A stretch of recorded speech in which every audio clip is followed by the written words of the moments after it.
I believe a 25-minute Trinity Force, the Mirror Mana transformation around the 30-minute mark. Those timings very, very delayed, and EP, the game was just played around them. It was Vici doing everything they wanted, taking everything they wanted, and taking the first win. So we'll see what happens here in the draft. Vici going to swap over to the blue side here for the second game of the best of two. Energy Pacemaker over on the red. The Hecarim ban again there. So respect to Amazing J, but a good adaptation there by Energy Pacemaker. No more Vega for you, Mata. And no context needed for some very creative bans, especially even by week 1 stands. Hecarim just coming back into the meta with 5.2 changes banned away, and the Vega support respect ban. And what a ban there by Vici, actually banning Corki on the blue side away from Vasily. Well, I mean, away from Vasily, away from themselves is what you're suggesting, but taking it away from Kayn as an option, I think, is the big thing. I can understand what you're saying. They clearly can play Corki, so why ban it? But I believe it's just they want to open up other strategies. Maybe they're looking to practice a comp that they've made that Corki is very strong against, and just removing one of the strongest laning and early grouping team fighting champions in the game in Corki out. Not necessarily a bad decision. Yeah, Nidalee banned there for EP, and that's exactly what I wanted to hit on that you nailed there. Kassadin banned up there as well by Vici, but Vasily is going to have to play something different. So does he go back to Graves, which he has played a bit in recent weeks, or is this something completely different? Is Kalista going to be through if it's not banned by EP? Vici have something planned here. And see, I think Vici should take some notes from SK Gaming, for example, who they have their AD carry and Forgiven, excellent technically, excellent at laning phase. He picks Graves and Lucian and tries to dominate lane. Why not do the same thing with Vasily? Against some of these really top AD carries, he's struggled, but if he's always going to pick himself into a winning lane matchup, it'll just help him get through what can at times be a hairy laning phase. And they've already got their tanks and their Peel and Vision in place. They just need a carry to kind of be the crown jewel of all of that. And Vasily's team fighting can be very impressive. Yeah, and we've seen that there in the last game as well. EP actually banned Lysandra as their last ban, so Vici have a lot of options open now as well. Gnar is open, Janna, which they're considering, and they do pick for Mata is open as well. And we mentioned Kalista also banned in the last game, I believe, so lots of things for EP to pick up now. Yeah, with the engage option gone, they just go for the oldest and standard picks from Mata, picking up that Janna. He did wonderful things with that champion all throughout 2014, and especially at Worlds, so it makes sense to lock it in first. It doesn't tip your hand on anything. It's probably not going to be the Ezreal Janna, so it's not necessarily going to be even a losing lane matchup with the Janna, so it suits their comp to a T. Yeah, Mata, probably the best performing Janna in the LPL. Arguably his best champion. Such a joy to watch him play, but we'll see what Energy Pacemaker do want to pick up here for their first two. They've taken their time. Jarvan would be a big mainstay here for this team, and they are going to go to it. Amazing Day is going to run it back in the lane, and Drizzle gets Rengar as his jungler. I really don't like committing to Jarvan top in your first set of picks. There's so many options against it. We already saw Amazing Day struggle in the matchup against Maokai, went damage even when his team needed some sort of a front line and struggled with it. So pigeonholing yourself on Jarvan top. Look, Jarvan's a very strong jungler. If you pick it in the first rotation with, say, a support, you're not committing to the jungle necessarily, so you have a flex matchup available. But committing to it top lane, I think, is just too narrow a pick. I think it gives too much information to Vici. And given what Vici might pick up here, I think you're right here. Dandy, of course, teases us there with the Amumu just briefly, but looks like he might just run back Rek'Sai, and why not after the way he played it there instead? But Hatong was considering a different pick there for the top, but instead they go to complete the bottom lane. Rek'Sai there for Dandy, and Graves now for Vasily. And look, they're cribbing notes from what we're saying clear. They're going for lane dominance. Janna Graves is probably one of the strongest laning Janna comps in the game. So just going for, again, they've got the Janna for late game disengage, and Graves just that lane control in the early game. And I see your smile, and I know that from watching Invictus Gaming games. They're thinking about the Yasuo. I mean, Raphael is a Yasuo player, so they could move it in here as well. We also haven't seen the new Tristana as well, so the hover hit from EP is interesting. I wonder which Chinese team, if any, will ever pick that one up here. But EP are going to mull over some options. I do like the Thresh here for sure, and it is actually going to be Trist for Kayn. And Trist against the master of the Tristana in Vasily. So for that to be taken against Vasily in the first outing of Tristana in the LPL is a big surprise. And also, if you cast your mind back to previous metas when we talked about Holy Trinity of AD carries, Tristana was never seen as a very good matchup against Graves, because if you ever try to use that rocket jump aggressively, and of course now putting the bomb on with your E and wanting to explode it with your rocket jump to get the extra damage, you're getting into melee range for buckshot damage. So it was actually always seen as a really disadvantageous matchup, the Graves versus Tristana matchup for the Tristana. So it's a big risk being taken by EP. Yeah, and Vici going to round up with some very strong picks of their own. Basically had their picks of whatever solo landers they wanted. They've gone with Azir there for Hatong, and Carry is going to take possibly his favorite champion. It's a Rumble there in the top lane. There's so many options for mid lane. Of course, Xerath was available. Lots of wave clear champions available as a blind pick. Azir on 5.2 definitely qualifies as a very safe blind pick. If they do go with the LeBlanc mid lane here for Raphael, it's a matchup we've actually seen Azir do very well in. It's been very hard for LeBlanc because if you go in there with your distortion and get poked out by a couple of auto attacks from the Sand Soldiers, you actually lose damage trade. So it's a comfortable matchup for Azir. And Carry, he's been playing a lot of Rumble. You look down this comp, you don't necessarily see the obvious setup CC for the Rumble, but Rumble has been super effective in the LPL so far. He really has, and Carry, again, one of the, it's front runners as far as Rumble players here go, and there are a lot of them as well, but it is actually going to be Raphael. They're taking the LeBlanc again, one of his comfort picks here, but the Assassin, fine against this. I do like it against the short range Graves especially, but you already mentioned it, the lane matchup's going to be rough, and Raphael just has a lot to get through here. And Raphael is going to... He has some setup CC in lane, so if any roams come through, the Rengar from Drizzled is enabled. They've got CC in the mid lane, CC in the top lane from level 2, of course, with the flag and drag from Amazing J, and the Death Sentence in bot lane. But it's a lot to put onto Drizzle. Drizzle's had mixed results on the Rengar. You can see the potential of the pick, getting in there, getting started, but it's a lot of favorite champions for Vasily and Dandy being played against them. Of course, Dandy's Rengar, universally known and feared. Vasily's Tristana, at least pre-rework Tristana, definitely his strongest champion. EP taking them against the Masters, there's definitely an element of risk there. Yeah, we go through the matchups. That's the one I want to hit on here. Tristana, never seen her before in the LPL, has been, of course, changed from her old form that we were so, I guess, accustomed to at that point. How do you think Graves versus new Tristana is going to go? Because that's the big thing for this game. I mentioned the matchup. If you get into melee range if you ever get in there with the rocket jump, you really risk the burst damage coming out from Vasily. Of course, with the Janna shield, going to have a lot of extra AD early. That buckshot is going to be giving so much damage in melee range from, say, level 3 onwards. Once they get 2 points in that ability, going to be doing a lot of damage. You do have that harass advantage for Tristana, though. You do have slightly longer range even early, and then, of course, it will scale up. It's going to be an interesting matchup to watch, though. Well, let's see how Triss does. We're going to get right into Game 2.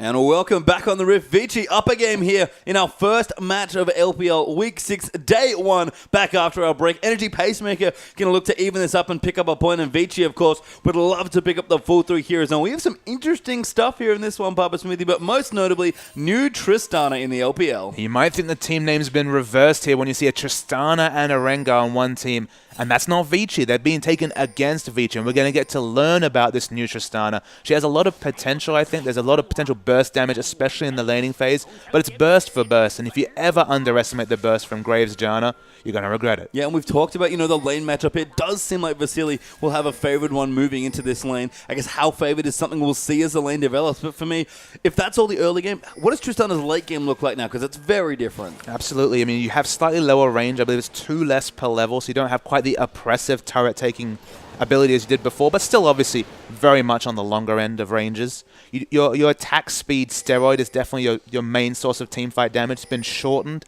and it's also the base attack speed's been reduced. So again, a lot of your power is gated around the use of the rapid fire Q.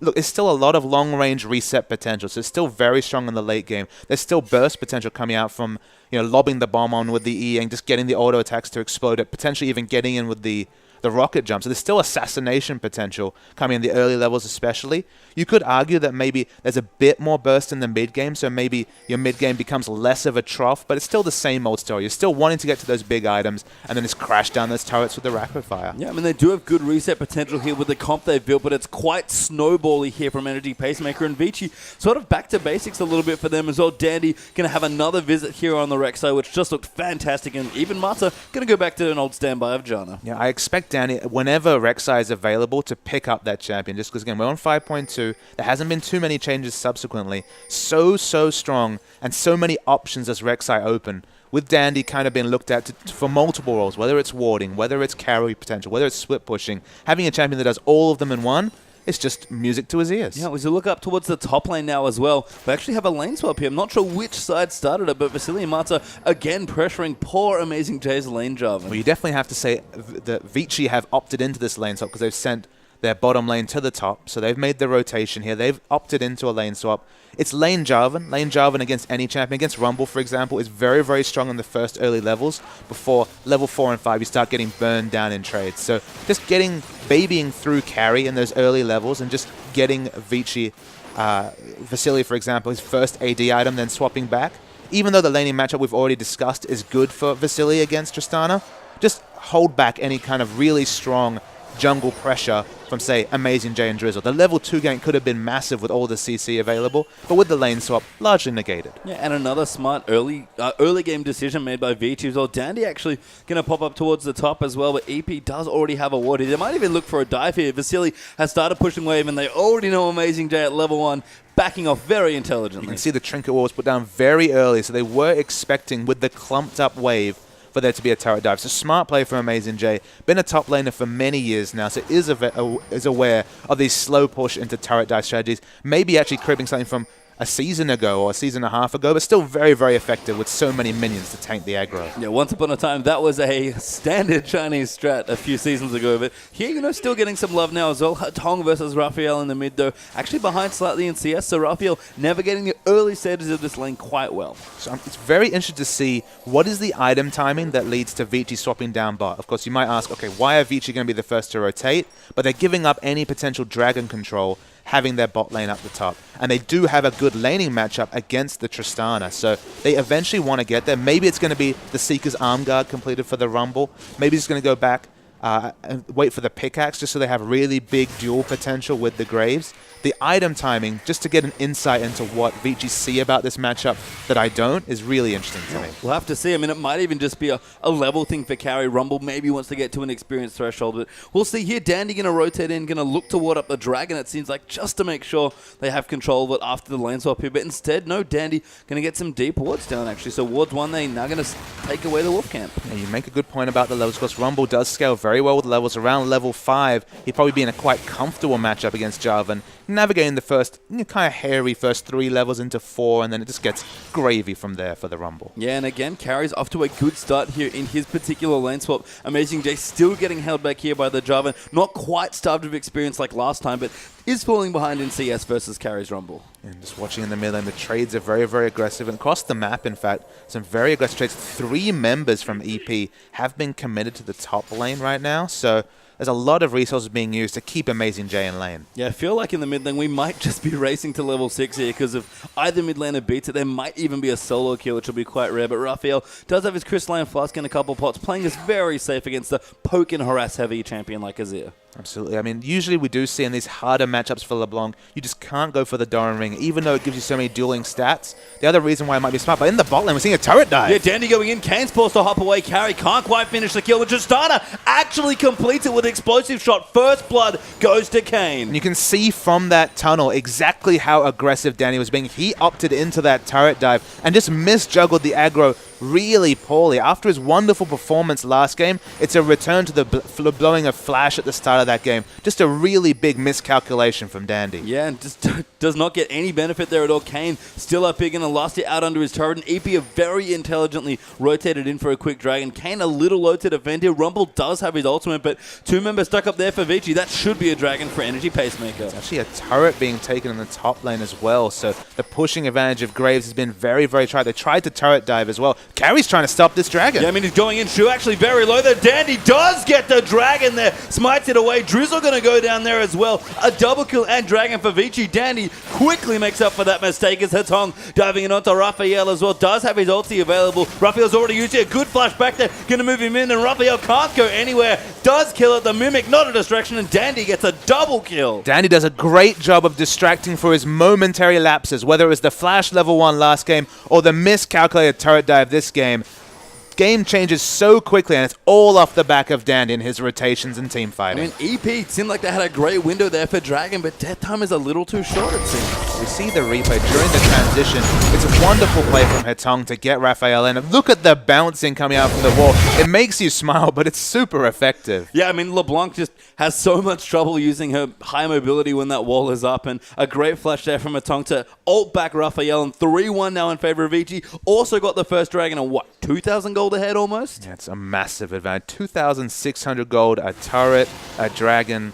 EP, they were hoping for a quiet start. They were hoping to work their way into this game. The lane matchups weren't necessarily wonderful for them, but they were looking competitive. But suddenly, it goes from 0 to hero very, very fast for Vici and for Dandy in particular. Yeah, we have made the swap down the bottom side of the map as well. Mata actually hiding in a brush that's watered, but Kane is level 6, so is Vasily. So both supports are pretty similar experience range as well. But battling BF swords here, you have to give that edge to Graves. Oh, you definitely give it to Graves. He's so much more reliable with his burst damage. At any point, if they miss positions, watch the burst coming through. Yeah, Vasily actually ultis, but Kane does get out well. Good play back now, and the Buster Shot should keep Tristana safe, but Shu actually has to be a bit careful. EP fighting very aggressively, but Vasily already forced him out. His amazing day has come down towards the bottom side. A good knock up there onto Mata. Great flash play back there as well, but the teleport's coming back here. Shu is low, Kane is as well. Vasily going so aggressive. Carry tags him with the equalizer just for a slow. There's the double. Maybe make it triple here. Amazing J, nowhere to go. Does he queue out though, actually? Keeps himself safe, but Vasily so big already. Yeah, Vasily is massive, but it was an intelligent use of the equalizer to split away any hope of EP from retreating into their own turret. It didn't do a lot of damage in the end, but it confirmed the kills coming through. Graves is the happiest to pick them up. He'll snowball even further, already sitting on 1100 gold. They've got a first outer turret. They're going to work on a second. They might just get it here as well. Vasily also padding that CS lead now as well. Going to make it 20 plus now as they look for the bottom turret as well. Vici picking up turrets about as quickly as there are kills in this game, and there goes the second. Yeah, the second goes down so early. The global gold is mostly going to be felt in the supports. Already 1,000 gold advantage for Janna. Again, some assists to show, but it's mostly the global gold that gives her that big amount of gold. Yeah, and back in the mid lane now as well. Hetong does have his blue buff and is staying competitive in CS. He's going to take away the Raptors there as well. Dandy swoops by to just say, yep, that's okay, you can have my jungle there. And Raphael as well, level 8, also building up towards his Morellonomicon. Hetong, unsurprisingly, going to go for his Athenes. Yeah, going for a more defensive option. Just get a bit of magic resistance against Raphael. Makes a lot of sense. We're waiting to see the really big first use of the Through of the Hunt from the Rengar, but the gank's on in mid. Yeah, actually, mid is in trouble. They've actually rotated down. Raphael, though, in trouble. Vasily just blows up LeBlanc. Dandy and Mata, right place, right time. And the new Vici trio really pushing forward. Yeah, the rotation has been made a lot of sense. They want to pick up that dragon. They're continuing the damage on Shu. Won't let him down, but it could be a third outer turret coming very fast for Vici. And I love this pickup so much from Vasily. I don't know if he'll complete it, but he's got an early Vamp Scepter. And the Snowball Bloodthirster is a very real first pickup for Graves. The interesting thing that Bloodthirster gives you is if you're auto-attacking turrets, if you're doing a lot of rotating,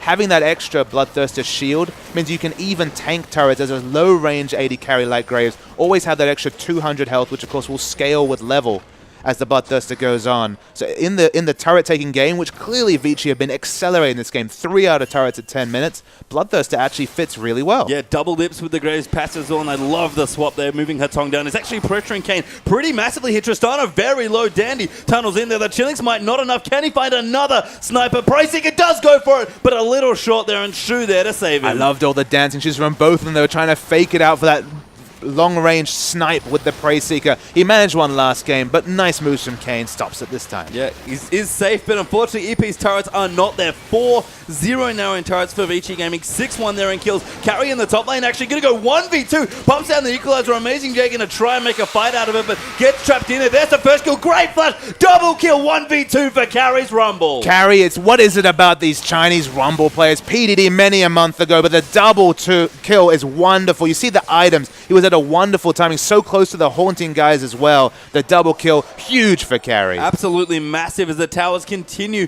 to almost fall there as well. Vici pressuring so well. Going to go back shop and look for the next dragon. Hetong actually will stay here for a little while longer just to clean out more minions, but Vici so much control on the bottom side of the map, and Bloodthirster is now done for Graves. Pastry time across the map, whether it's the item builds, the 1v2s, or the turret pushing, it feels like a Season 3 game with just how fast we've been playing across the map. We don't often see 4 outer turrets down at 12 minutes into the game. We don't see Rumble 1v2 kills. These are all bygone eras. Even the Bloodthirster first is a surprise, though. Carry, he may have stayed a little bit too long. I think that, no. It is enough there. Kane flashing forward for the last auto. Mata there, but can't actually save his Rumble. So Carry does go down, but Dragon back in 15. Vici are, what, 8,000 gold ahead already? 8,000 gold. So much of that with Vasily already. 1,500 gold himself. Everyone across Vici is doing well. the Bloodthirster, you can see how aggressively he can position. As you mentioned, double-dicking with the passive. Once he gets past level 7, he's able to have the extra 20 armor and MR coming through. So just so much tankier with that health. Kayn is in a lot of trouble there. So Dandy actually gets the kill with a bit of help from Vasily. Very aggressive by Triss, but too many members of Vici in the red side jungle. Yeah, I mean, there's so much pressure across the map. It's not the ward pressure that we would have expected from the first row. It's just members rotating across. They want more. They're so bloodthirsty just for the turrets here. It's going to be the 5th one very shortly. Well, they kind of know that the Dragon at this point is almost a formality for this team. They've got so much pressure on this map that they'll just take what's a little harder to get. They get the pick, they take the turret, and even 5v5, EP can't realistically contest for that Dragon. Yeah, they're pushing their advantages. If it's a free Dragon, why not go for the 50-50 on the turret? They make it very, very quickly a pick and then another Dragon. The gold, it's almost 10,000 gold the advantage at 13 minutes. Even with a Dragon, of course, in previous metas, this would already be a 10,000 gold lead. It's huge. Yeah, it really is. Scumbag Dandy even leaving the Little Wolves back in the camp as well, just taking away the big one with his smite. Vasily Mata actually going to take this out as well. Dandy not quite there with his smite. Doesn't even have it. I think he's taking the Gromp, and this just demonstrates how much control Vici have over this map. At this point, I believe that Graves' Buckshot is going to be out-damaging the smite coming through from Drizzle at least. Only level 6, so low level. And the Bloodthirster Graves, he doesn't even take any health damage from this Dragon. Vasily tanking very well there with Mata. There's the second Dragon coming in for Vici. Dandy actually going to go in, going to get some wards up towards the top side of the map. Now maybe stop the push that Amazing J has started, but Dandy might even look for kills. Hatong actually has been called out. Drizzle's popped his ulti. Amazing J though denies him, but he goes back in. Now Hatong does use the heal, and Drizzle goes back in, but gets knocked up immediately. Now Shu going to come in, but Hatong kiting back around. A good lantern out there, but the equalizer lands beautifully, and Amazing J has to run away. Hatong getting low though. Good shield there to keep him safe, but Raphael will get the kill. Dandy though will claim the next. Now Kayn in a whole host of troubles. He's forced to rocket jump out of the way. Shu there will flame back. The box will keep them safe, but a two for one trade, as Dandy going to move in, maybe make it 3. Amazing J just gets over the wall. Harpoon not landing. Pacemaker misses as well, but Vici just so much confidence. And as usual, the split push Vasily, not interested in team fights, not bloodthirsty enough. 3-0-1. He could have padded his score a little bit by rotating, but why not do almost all the health on this outer turret? Yeah, just almost untouchable at this point on Graves is Vasily, especially with Mata by his side. It's going to be 3v2 right now. Mata will go in. Shu will miss the hook now. Dandy going to make it 3v3. Vasily going to move in, does good damage there. Now Raphael going to dive in, try and take him out. A good flash out of the chains there to not proc the next sigil, and Vasily plenty of lifesteal. Yeah, some of the picks really being punished for EP, whether it's Amazing J's Jarvan, which over both games has really struggled, whether it's Drizzle, who's so far behind on this Rengar, can't really afford to use the Throw of the Hunt aggressively, only really a scouting tool. And Vici and Vasily going to take out this Inhibitor turret. Yeah, Inhibitor turret falling at 15.5 minutes. That's unbelievably fast in this game. And if Vici, played a solid but, slightly more controlled, slow-paced game in the first one, this is just all-out aggression in this one. The controlled aggression from the first game has been turned out to outright aggression in the second game. The Chinese aggression in full form as they're trying to take an Inhibitor at 15 minutes. Yeah, this Inhib is likely going to fall down as well. 16 minutes tick by EP. Have to make a stand, but Carrie's even got his ulti back up soon now as well. Nothing they can do, and that Inhib goes down very early. Yeah, level 2 ultimate now that he's pinged level 11. Is very massive.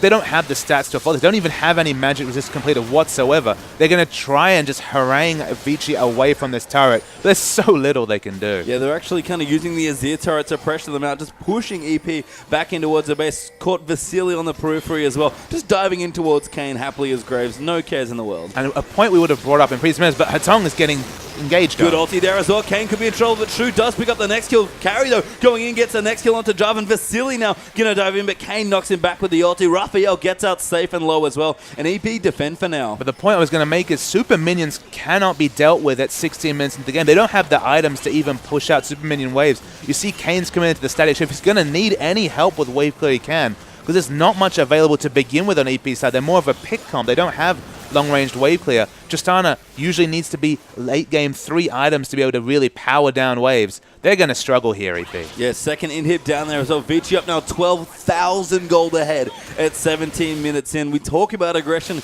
in the LPL, but this is one of the more aggressive games in recent memory. Yeah, we've already said it definitely harkens back to previous metas where it was much easier. There wasn't all the reinforcements on turrets to stop the early turret pushing. It's just so much harder to push turrets in the current meta, but they've been just smashed down by both Vasily and the rotations coming through from Vici. Everything's working for them. They're They're finding the right balance between vision and invasion.